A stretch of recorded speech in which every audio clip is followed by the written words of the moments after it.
Protesters in Hong Kong turned out for an 11th consecutive weekend of demonstrations. They are calling on the government to respond to their demands for democratic reform and to investigate the police brutality, which has been caught on camera over the last several weeks. Estimates from yesterday's march range from 128,000 to 1.7 million people. That all depends on whether you ask the police or you ask the protesters. The event was mostly peaceful, though. So Isaac Stonefish is here joining me to talk a little bit more about what we saw happening over the weekend. So this was a change or a change back to the sort of protests that we had been seeing before.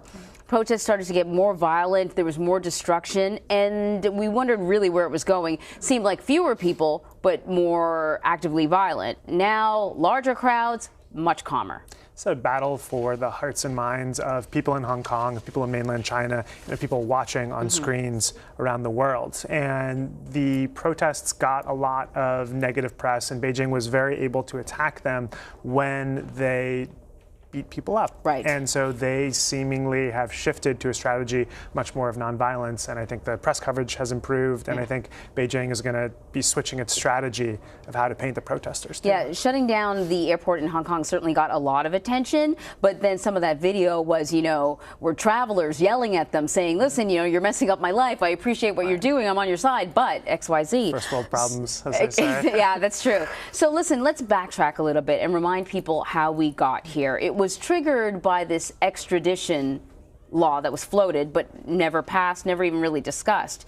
So take us through the steps. So several months ago, the Hong Kong chief executive wanted to pass a law that would allow people in Hong Kong to be extradited to mainland China. And there has been, over the last several years, increased worry in Hong Kong about the direction that Beijing is going. There's a widespread mistrust of the Chinese criminal system. There's a feeling that Chinese chairman Xi Jinping has really successfully centralized power and is turning China more and more into a dictatorship. And I think a lot of people in Hong Kong, even after the handover from the UK in 1997, didn't want to be part of mainland China. And it feels like that feeling just keeps increasing. So the thing about these protests, though, is the most recent round of protests may have been triggered by this extradition law, but this is part of a much longer series or tradition of protesting for Hong Kong. Exactly, exactly. So Hong Kong, unlike people in mainland China who don't really have the ability to mobilize, people in Hong Kong have been exercising their rights to say that they're very displeased with what's happening in Beijing. We saw massive protests really through a lot of Hong Kong's 22-year history as part of the PRC. And these protests that we saw over this weekend, that we've seen over the last several months, have really changed the way that Hong Kongers feel about themselves and how Beijing feels about Hong Kong. So they wanted this law tabled, or they wanted it scrapped completely. It's been tabled indefinitely. For them, it's not the same. They want it ripped up completely. But that, at this point, that's not all the protesters are asking for. What do they want?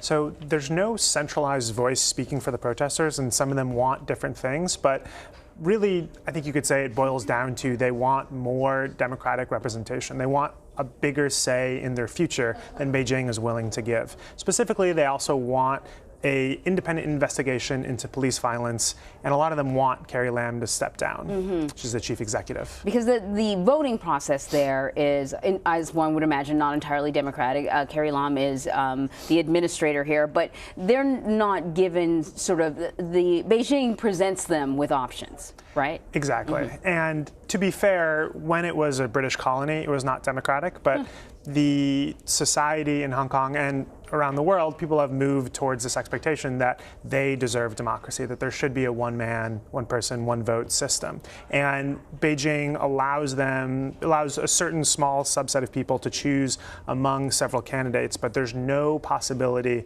that the chief executive will be someone that Beijing doesn't approve of. So where do we go from here, though? Because what's the possibility of Beijing relenting and giving into any of their demands? That's a really important question. I think the possibility of Beijing actually relenting is quite small because it fears the spread, the contagion of democratic ideals. And if you send the message that, oh, we're going to listen to what the protesters want, that could encourage students in Beijing or Shanghai or in college campuses around China to think, hey, I deserve these rights too. I think that's really interesting, but is that really likely? I think it's very unlikely that Beijing will allow that to happen. Okay. So it's a test that may never come to pass. But I mean, I guess I can say I hope it happens. But I know you don't have a crystal ball, but you know, when you look at the numbers of people that showed up, and if you go by the protesters' numbers, we're talking about what, like a quarter of the city protesting. This has already gone on for a couple of months. What do you think Beijing is doing? Do you think they're waiting maybe till the summer wraps up, and maybe they're thinking kids will go back to school, and this will peter out on its own? There's an important deadline with October 1st, which is the 70th anniversary of the founding of the People's Republic of China.